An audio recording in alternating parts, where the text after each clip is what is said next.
Cette belle initiative à présent d'un ingénieur de Dordogne. Ayant perdu l'usage de ses jambes depuis un accident de randonnée, ce catholique a décidé de fabriquer un fauteuil roulant en bois pour le pape, une invention brevetée qu'il a créée avec du bois issu des restes de charpente sauvés de l'incendie de Notre-Dame. Il espère l'offrir au souverain pontife au moment de sa venue à Marseille le mois prochain. Witold Stanik et Mathilde Brun.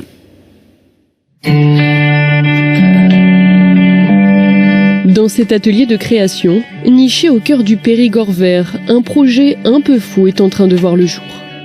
Un projet auquel s'adonne Paul Delivron, ingénieur de formation et surtout inventeur passionné.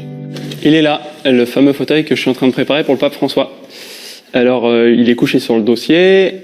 Depuis quelques années, ce trentenaire travaille sur des prototypes de fauteuils roulants en bois.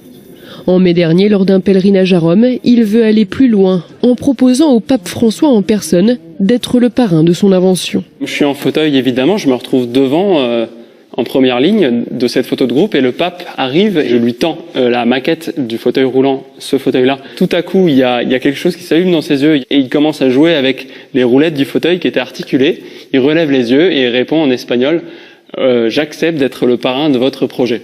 Paul Delivron se met alors à l'œuvre. Avec une dizaine de machines, il façonne le bouleau, le bois principal de son fauteuil, ainsi que des morceaux de chêne du XIIIe siècle, tout droit venus des poutres calcinées de Notre-Dame de Paris et transformés en accoudoirs.